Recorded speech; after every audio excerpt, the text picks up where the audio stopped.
बिस्मिल्लाहिर्रहमानिर्रहीम। मैं हूं उज़ैर अहमद खान और आप देख रहे हैं अबलाग टीवी।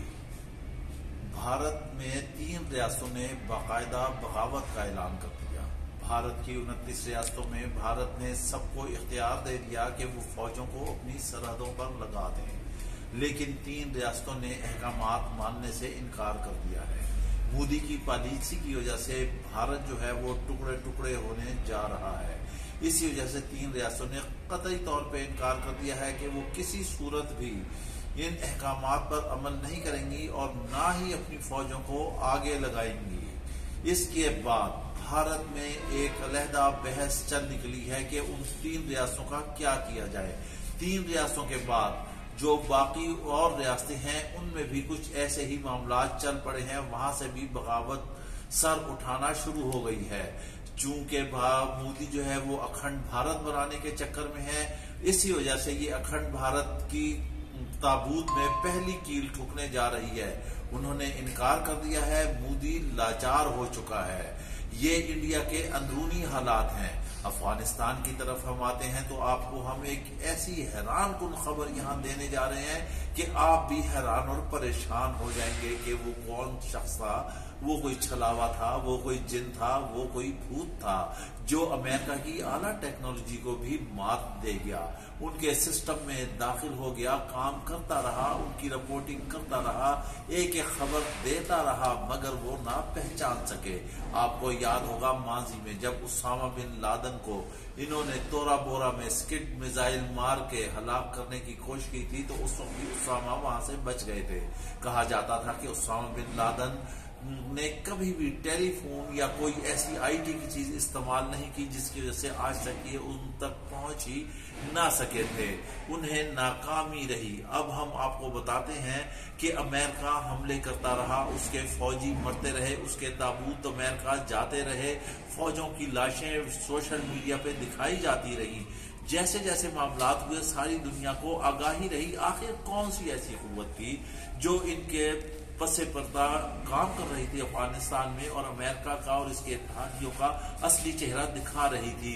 कोई तो ऐसा शख्स था जिसे ना सैटेलाइट पकड़ सका, ना इनका कहीं से ड्रोन डिटेक्ट कर सका, कोई बंदा नहीं कर सका। वो बंदा काम करता रहा, वो लेज़ान रहा, मगर वो इनके हाथ नहीं चला। उसका किसी ने चेहरा ही नहीं देखा था, उसे कोई जानता ही नहीं था। वल्लाह आलम जिस वक्त वहां रहा वो दाढ़ी के साथ था या बगैर दाढ़ी के था।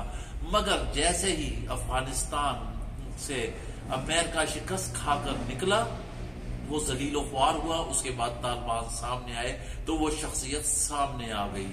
जी हाँ, वो शख्सियत जब वो बात करती थी उससे पहले तो कहीं उर्दू बोलती थी, जब वो सामने आई मीडिया के तो उसने पश्तो बोला।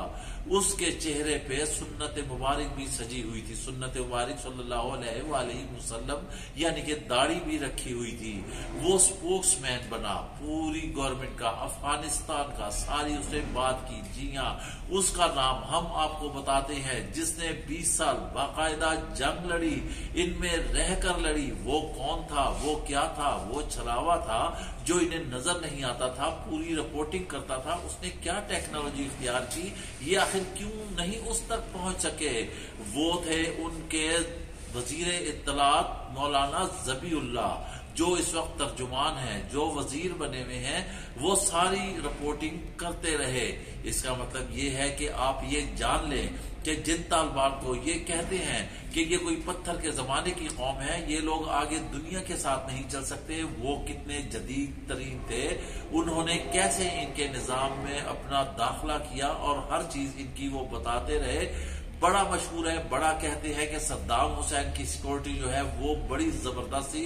हर आदमी एक आदमी की सिक्योरिटी करता था, किसी को पता ही नहीं होता था कि ये सद्दाम का आदमी है, ये किसका आदमी है, ये कैसे है आदमी। अब मौलाना ज़बीउल्लाह जो है उनका भी नहीं पता चला।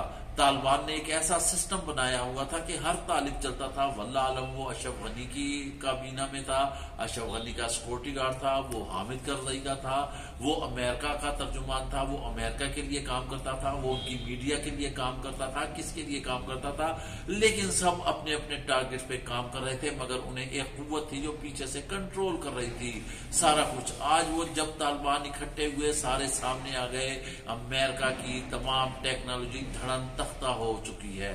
तालिबान इस वक्त छाते जा रहे हैं और उन्हें उम्मीद है कि दुनिया उन्हें तस्लीम कर लेगी। दुनिया को तस्लीम करना भी चाहिए। अगर उन्होंने इन्हें तस्लीम ना किया तो फिर इनके लिए जो है दुनिया के लिए एक और दहशतगर्दी की आमाजगाह बनेगी जो पूरी दुनिया को तबाह बर्बाद कर देगी। दूसरी अहम तरीन खबर, तीसरी सॉरी, और हम आपको यहां देते चलते हैं। हम आपको बता देते हैं कि तालिबान कश्मीर को फतह कर लेंगे। भारत के लिए मजबूरी है, वो कश्मीर को छोड़ेगा। आने वाला वक्त चीन का है, सुपर पावर चीन है। उसने ताइवान में अपने 17 जहाज एट अ टाइम 57 जहाज दाखिल करके 2 दिनों में हैरान और परेशान कर दिया। जब भी किसी मुल्क में एक जहाज दाखिल होता है तो सारा निजाम अलर्ट हो जाता है। इंडिया के जहाज यहां पर आए, अभी नंदन को हमने गिरफ्तार किया, उनके जहाजों को मार गिराया, मोदी को आईना दिखाया, वो जलील हुआ। अभी नंदन की चाय अभी तक भारत को भूली ही नहीं है। अभी नंदन से थोड़ा सा हम पीछे चले जाए तो MM आलम उन्हें याद होगा, जिसने मिनटों में 7 तैयारे भारत के जमीन बोस कर दिए। वो एक डरावना भयानक ख्वाब भारत की आंखों में छाया हुआ है। 65 की वार भी उन्हें अच्छी तरह याद होगी। अब सुनैरियो बदल रहा है, दुनिया तकसीम हो रही है, ब्लॉक बन रहे हैं। अमेरिका को भी चीन ने बता दिया है कि ताइवान उनका ब्रादर मुल्क है, वो ही साथ चलेगा। अगर अमेरिका भी वहां पर दाखिल हुआ तो वो उसका बहरी बेड़ा जिसपे 150 से ज्यादा जहाज खड़े होते हैं टाइम, वो उसे भी तबाह करने से बाज नहीं रहेंगे। चीन ने अपनी कुव्वत दिखा दी है, अपनी ताकत दिखा दी है। वो अरुणाचल, वो भी चीन जो है भारत से लेगा। चीन ने कह दिया है कि हमारा वो हिस्सा है। भारत इस वक्त दुम दबाकर बैठा हुआ है, वो ज्यादा सर नहीं उठा पा रहा क्योंकि चीन उसके सर पर ऐसे मौजूद है, वो फौरन उस पर अटैक करने के लिए तैयार रहता है। आने वाला वक्त CPEC का, आने वाला वक्त चीन का, आने वाला वक्त तरक्की का, आने वाला वक्त पाकिस्तान का। पाकिस्तान एशिया का गेटवे है। भारत मजबूर होगा, अगर उसने CPEC में शामिल होना है, उसने शामिल होना है तो उसको जो है भारत को शिकस्त तस्लीम करना पड़ेगी, उसको कश्मीर छोड़ना पड़ेगा, कश्मीर आजाद होगा।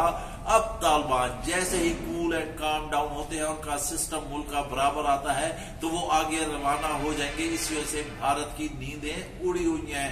वो खौफजदा है क्योंकि उन्होंने भारी सरमायाकारी की थी अफगानिस्तान में पाकिस्तान के खिलाफ। ये भी खबरें चल रही हैं कि भारत आने वाले दिनों में सर्जिकल स्ट्राइक भी करने जा रहा है, मगर उसे फिर एक दफा मुंह की खाना पड़ेगी। उसे अपना माजी याद रखना चाहिए। पाकिस्तान की फौज दुनिया की बेहतरीन फौज है, वो किसी गलत फहमी में ना रहे।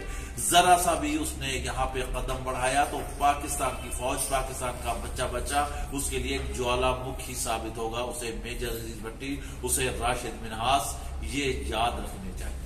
इसके साथ ही आप हमें इजाजत दीजिए, और अगर अभी तक आपने अबलाग टीवी को सब्सक्राइब नहीं किया तो प्लीज सब्सक्राइब कीजिए ताकि आपको ताजा तरीन तजिए मिलते रहे।